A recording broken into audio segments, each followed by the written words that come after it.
Di balik kesuksesan restoran ayam dan bebek goreng terkenal di Jawa Tengah, ada sosok lain yang ngebantu ngelancarin usaha mereka lewat sambal yang mereka racik menggunakan resep yang diturunkan dari eyangnya.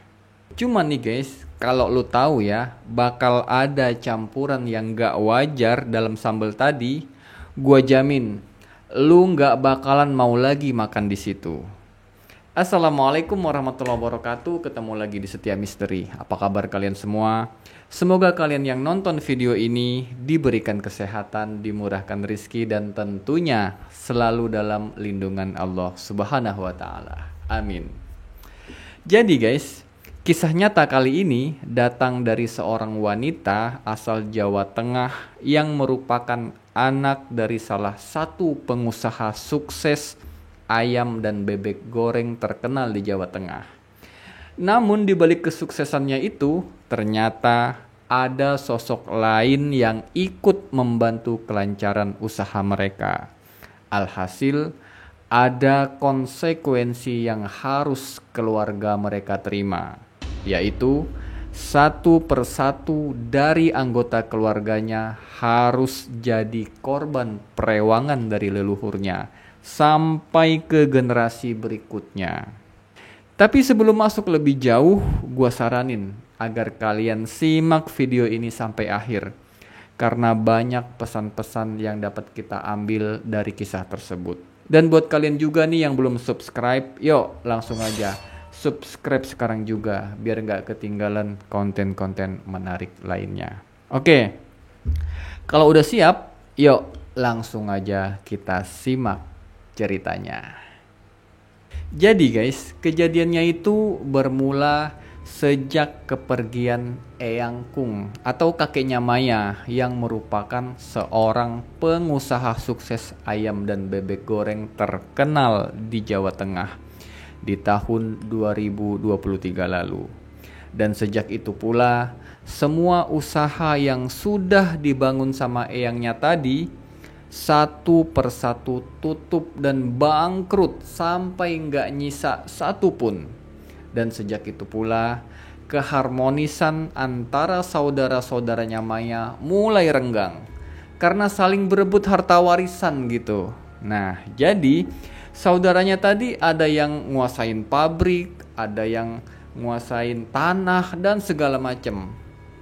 Nah, sementara ibunya Maya sebagai anak perempuan paling tua cuma kebagian rumah terakhir yang dia tempatin sama eyangnya tadi. Nah, karena ngelihat kondisi saudara-saudaranya kayak gitu, akhirnya ibunya Maya ini mutusin buat ngebangkitin lagi tuh usaha rumah makan milik eyangnya yang udah kolab.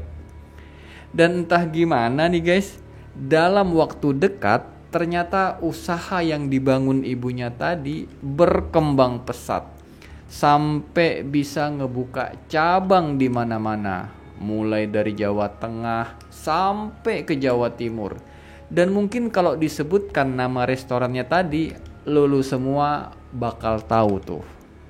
Nah, singkat cerita, saudara-saudara dari ibunya tadi bingung di situ.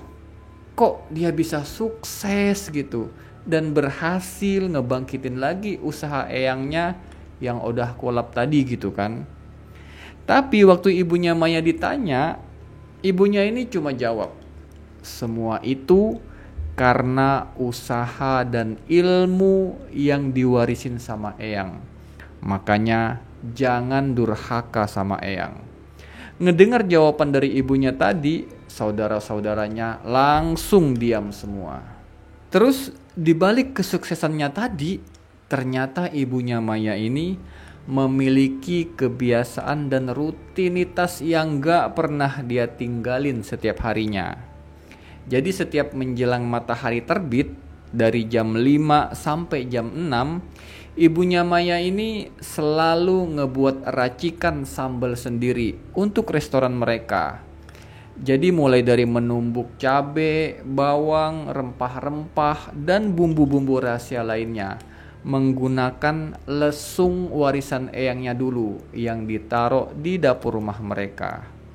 Dan sambelnya inilah nih yang menjadi andalan dan perbincangan dari para pelanggan-pelanggan restoran ibunya tadi. Sampai rumah makan ibunya ini selalu aja dipenuhi para pengunjung, nggak pernah sepi. Sampai suatu ketika nih, ibunya Maya tiba-tiba sakit gitu guys. Awalnya sih cuma sakit batuk-batuk aja gitu. Tapi batuknya itu nggak sembuh-sembuh gitu, batuk aja terus. Sampai dia didiagnosa oleh dokter itu menderita TBC paru gitu kan. Dan puncak-puncaknya waktu ibunya lagi mau ke sumur tuh. Tiba-tiba dia jatuh dan kepalanya ini kebentur tembok. Akibatnya ibunya Maya ngalamin perdarahan otak tuh, stroke dan lumpuh total. Sampai seluruh anggota geraknya itu mulai dari tangan, kaki, badan nggak bisa digerakin sama sekali. Nah, sejak saat itu pula semua rutinitas yang biasa dilakuin ibunya nggak bisa lagi tuh dia lakuin. Dan entah kebetulan atau gimana, sejak itu pula satu persatu rumah makan yang tadinya berkembang dan memiliki cabang di mana-mana kini mulai tutup dan kembali kolaps. Akhirnya ayahnya Maya berusaha keras tuh buat melakukan pengobatan ke sana kemari demi kesembuhan ibunya Maya. Ya mulai dari pengobatan medis sampai non medis. Tapi semuanya nggak membawakan hasil gitu guys. Dan pernah suatu ketika ada nih seorang dukun yang berusaha ngobatin ibunya Maya. Lalu si dukun tadi ngomong, kata dia, mohon maaf, saya punya keluarga. Semua masalah ini bersumber dari keluargamu. Maka selesaikanlah di keluargamu. Nah, ngedengar pernyataan si dukun tadi, bingung dong Maya sama ayahnya di situ. Akhirnya karena segala usaha udah dilakuin tuh buat nyembuhin ibunya Maya, tapi nggak bawain hasil, sementara kondisi ibunya itu semakin hari semakin memburuk. Dan itu ngebuat ayahnya Maya ini jadi terpukul dan ngalami depresi sampai dia harus dirawat di rumah sakit jiwa. Ya akhirnya tinggallah Maya sendiri itu yang harus bekerja keras ngerawat ibu dan adiknya yang masih kecil. Jadi di rumah itu mereka tinggal cuma berempat nih. Ada ibunya Maya yang lagi sakit, bapaknya, Maya sama adiknya yang masih kecil, berempat. Mulailah tuh banyak keganjilan-keganjilan yang terjadi di rumah dia. Awalnya itu Maya sering ngedengar suara burung gagak di rumahnya. Kemudian dia juga sering ngelihat adiknya ini ketawa-ketawa sendiri di kamar ibunya. Pas ditanya sama Maya, ngapain kamu dek? Ternyata adiknya ini ngomong kalau dia lagi bercanda sama ibunya. Padahal ibunya sama sekali gak bisa ngapa-ngapain. Jangankan bercanda gitu kan, buat ngomong aja gak bisa. Jadi ibunya ini waktu Maya lagi ngebersihin badannya atau lagi nyuapin dia makan lah gitu, ibunya ini cuma bisa nangis aja gitu sambil terus netesin air mata. Gak bisa ngerespon, gak bisa ngomong sama sekali. Gitu aja tiap hari. Nah terus waktu dirawat di rumah sakit pun kata si dokternya ibunya Maya ini udah gak ada harapan lagi lah buat sembuh gitu guys. Nah udahlah tuh. Setelah kurang lebih 1 tahun, ayahnya Maya tadi, dia ternyata dinyatakan sembuh tuh. Baliklah tuh ayahnya Maya. Maya senang dong di situ kan. Nah, buat nyambut kepulangan ayahnya tadi, Maya masak nih buat mereka makan malam nih kan, biar bisa makan bareng-bareng lah gitu. Cuman nih guys, pas lagi asik-asiknya makan gitu sambil ngobrol-ngobrol, ayahnya Maya ini nanya nih ke Maya, "Ibu kemana, Mai?" Jadi ayahnya ini kayak lupa kalau istrinya itu lagi sakit. Dijawablah tuh sama Maya, "Ibu lagi sakit, ada di kamarnya."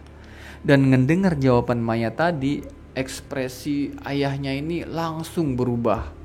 Yang tadinya senang, gembira, kini jadi tegang, sedih, dan langsung tuh pergi ninggalin meja makan dan pergi ke kamar ibunya. Maya langsung nangis di situ kan, ngelihat keadaan bapaknya yang tiba-tiba sedih lagi Dia langsung masuk kamar sama adiknya dan tidur tuh di kamarnya. Dan anehnya nih guys, pas tengah malam dia kebangun nih Maya nih. Dia ngedengar ada yang nyetel lagu kesukaan ayah sama ibunya waktu mereka masih sehat dulu. Didengerin tuh sama Maya kan. Kok ada yang nyetel lagu kesukaan ayah sama ibu nih? Siapa ya? Dia penasaran tuh kan. Ditengoklah sama dia ke kamar ibunya. Pas dia intip, ternyata ayah sama ibunya tadi lagi dansa berdua tuh dengan lagu kesukaan mereka. Maya tambah bingung di situ. Kok ibu bisa-bisanya gitu ya langsung sembuh? Apa mungkin karena udah ketemu sama ayah kali gitu kan? Nah karena dia nih gak mau ganggu orang tuanya tadi, Maya balik lagi tuh ke kamarnya.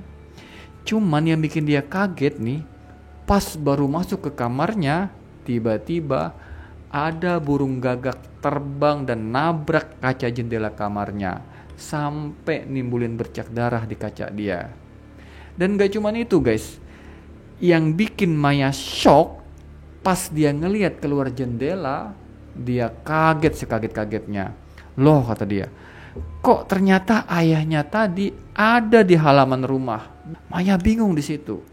Dan yang bikin Maya bener-bener shock, ayahnya tadi tiba-tiba nengok ke arah Maya sambil senyum dan langsung menuju ke pagar besi yang ada di halaman rumahnya.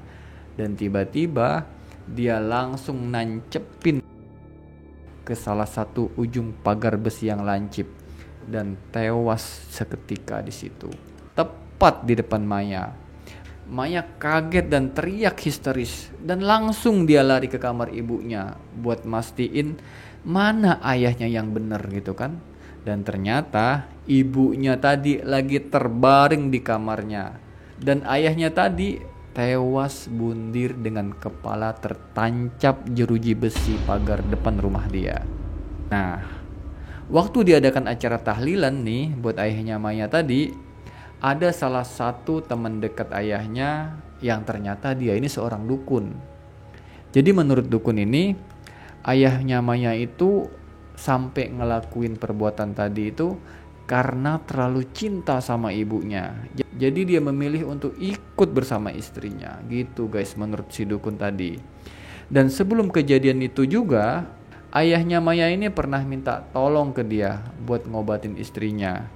Dan ayahnya Maya ini sempat dikasih air tuh dalam kendi yang udah dia doain lah. Cuman kata si dukun ini, dia harus ngelepas apa yang udah tertanam di tubuh istrimu kata dia. Karena ini bukan sakit biasa. Tapi kalau kondisinya nggak kuat, nyawa istrimu akan lewat gitu kan. Akhirnya dikasihlah tuh bapaknya Maya tadi air yang udah didoa-doain. Jadi ayahnya Maya nolak buat ngegunain air pemberian dukun tadi. Dia simpen aja gitu itu air.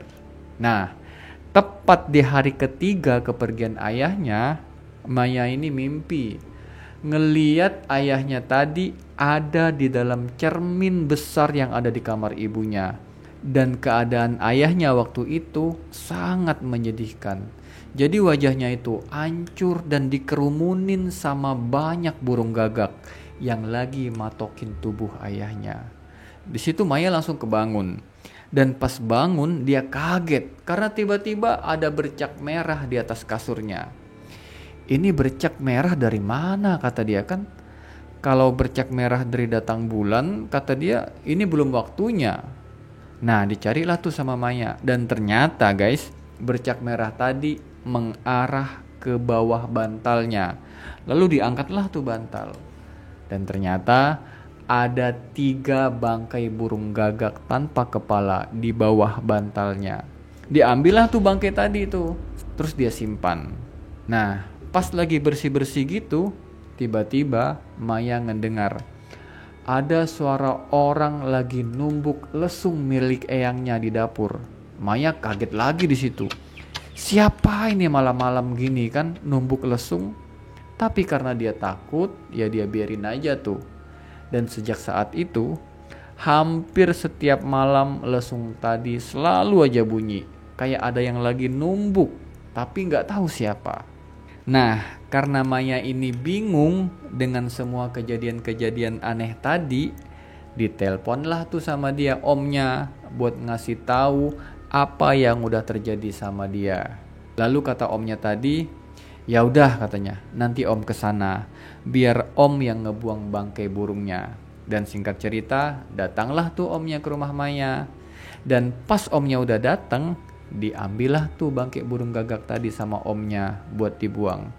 Dan omnya Maya ini pesen di situ, mulai sekarang tutup cermin yang ada di kamar ibumu dan jangan pernah dibuka.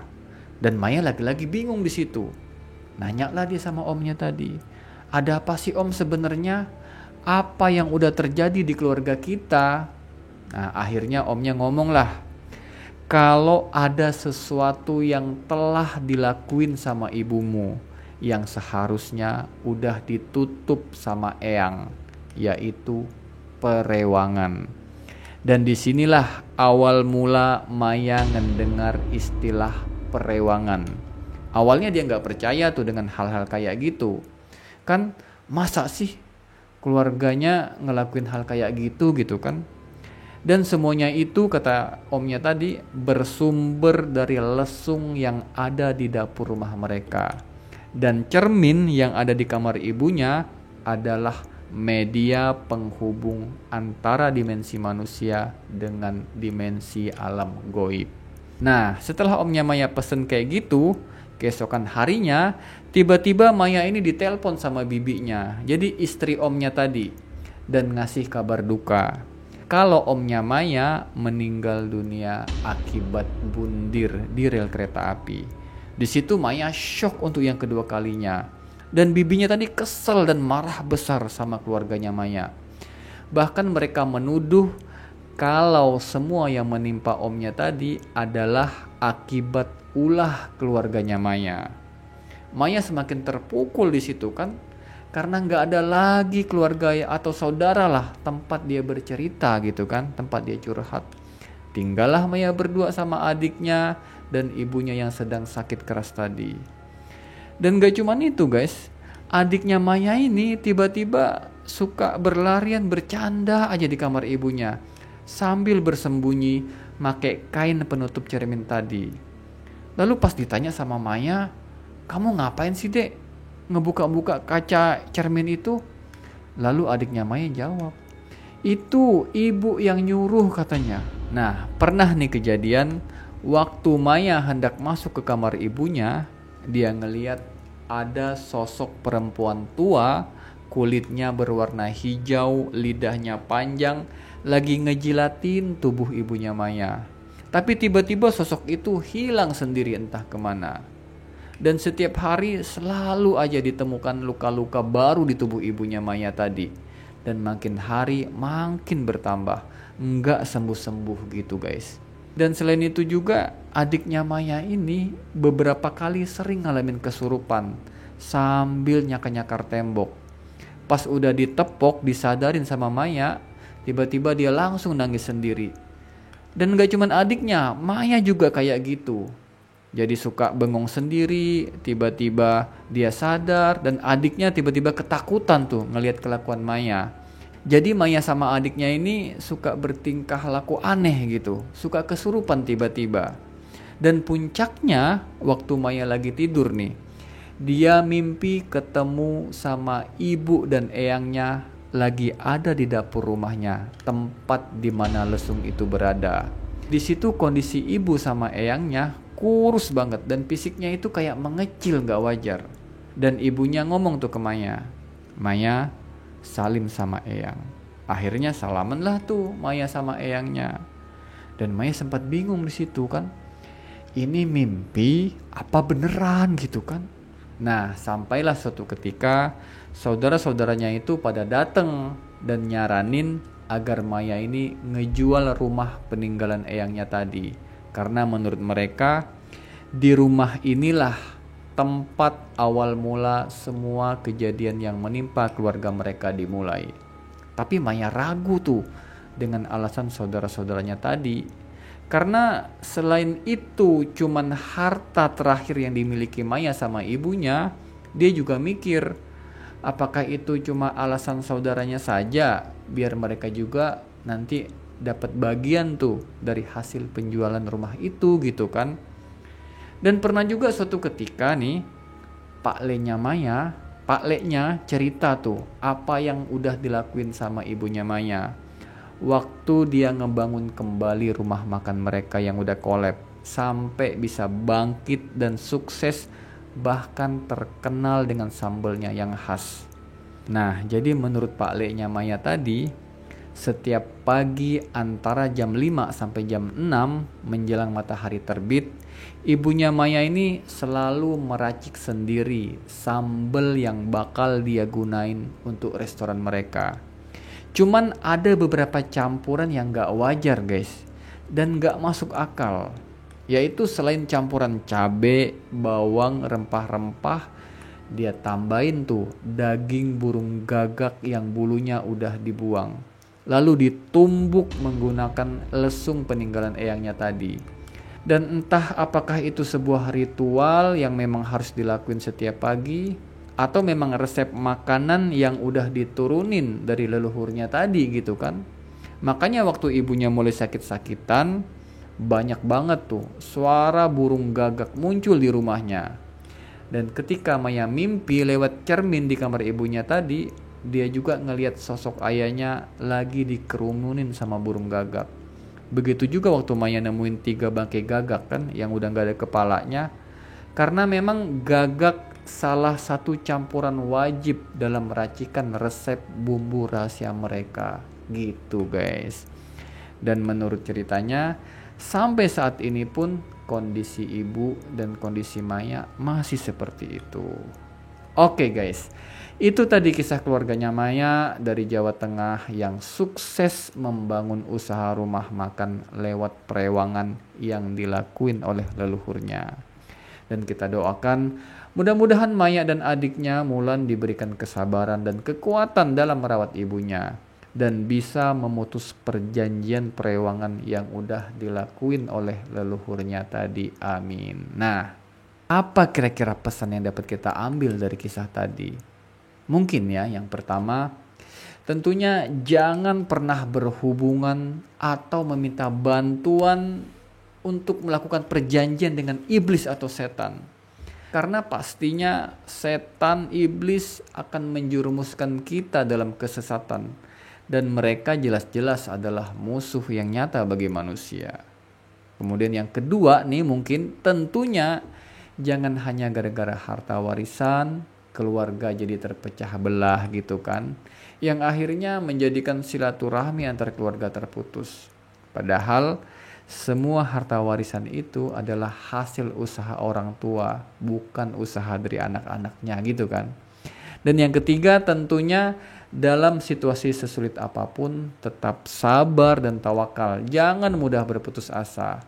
Karena memang hidup mati semuanya serahkan kepada yang maha kuasa gitu kan guys. Atau mungkin ada pesan lain dari kalian, boleh banget nih tulis komentar kalian di bawah. Mungkin itu saja kisah video kali ini. Kalau kalian suka dengan kisah tadi, silakan tekan tombol like. Dan terima kasih sudah menyimak. Gua Setia undur diri. Assalamualaikum warahmatullahi wabarakatuh.